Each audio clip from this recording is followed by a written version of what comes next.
one more time for the good time. I know.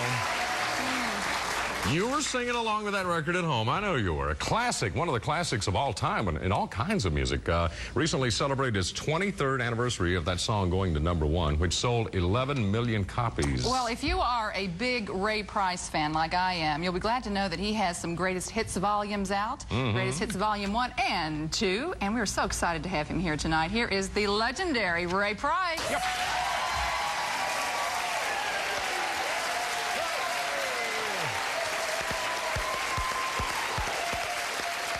How you doing, buddy? Good to see you, Ray. All right? Yes, sir. Oh, there you are.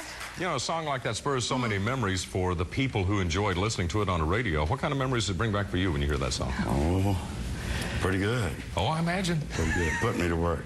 Oh, I'm sure it did. Yeah. Does it spark any memory of a concert someplace or a reaction from a particular lady in the audience? Or have you had a lot of those? No. No, it's a song that pulled me out of the doldrums. I had gone when I did Danny Boy years ago. People in the business got a little hot under the collar at me. And, Well, it was so orchestrated. Is that the reason? well, we had 46 pieces on it. Oh, yeah. And even though it sold 1 million records, they thought it wasn't country. So I was a little ahead of my time. Well, you know, you are known for the classic country songs that you have produced over the years. Yet there was a time that you were considered, I guess, a renegade or an outlaw in this industry, right? #1 outlaw. #1 outlaw. Was it because of the orchestration primarily, or what else? It was that. I think they misunderstood what I was trying to do, so, you know. Finally got the point across, though, huh? Well, eventually I finally got that song. And that brought it around. Well, so you must relate then to the Hank Williams Jr.'s and the Whalens and all those folks who came after you who were also called outlaws in their own way. Well, I had a few of them in the band. You did, didn't you? Yeah. Willie was in your band, wasn't Willie was the bass player. he? And Who else? Roger Who- Miller, wasn't Roger he? Miller was the front man. Yeah. Johnny Paycheck played guitar and bass. And Johnny Bush was playing drums. Buddy Emmons was on steel. It was quite a band. No kidding. Were these guys all playing at the same time in your All at the band? same time. How in the world did you make that work? You know, with these guys.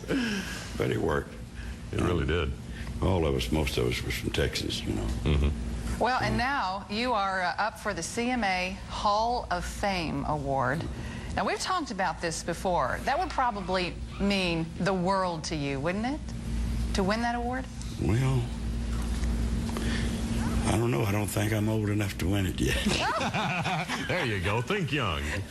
No, I wish they would give a little more time to the award. I think it should be the epitome of the awards, but they don't really give it any time.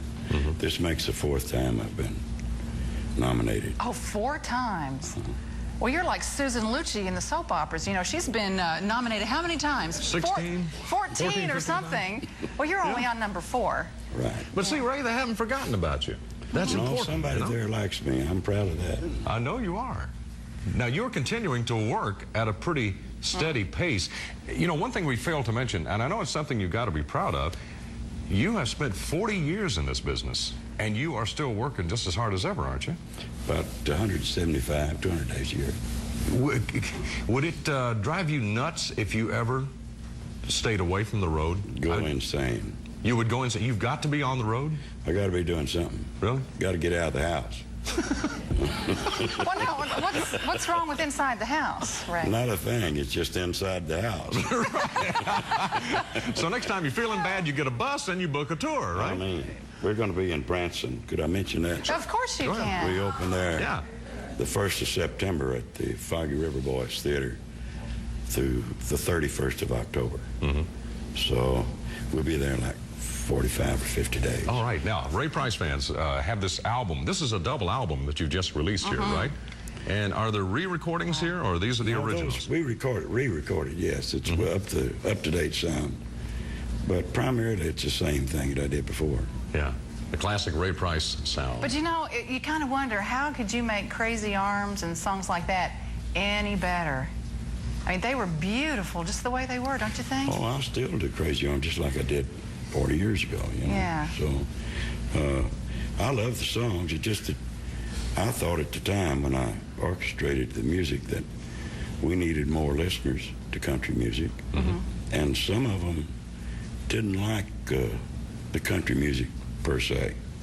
So dress it up a little bit, and it's the same thing. I'd seen it done in the pop field for years. Yeah. So I didn't see what was wrong with You it. just took it to town a little bit, didn't you? Yeah. little bit. Broaden the base, as we say. All right, you'll see Ray Price in concert this weekend. We have some dates. Ray's leaving right here, going straight to work up in Wheeling, West Virginia. Our Tomorrow friends night, up there. in Richmond, Virginia, Sunday. Right, and then on to Elroy, Joliet, and Jackpot, Nevada. And look for him in Branson. He's going to be Absolutely. up there soon. Bring your the- money. Yeah, there you bring your money.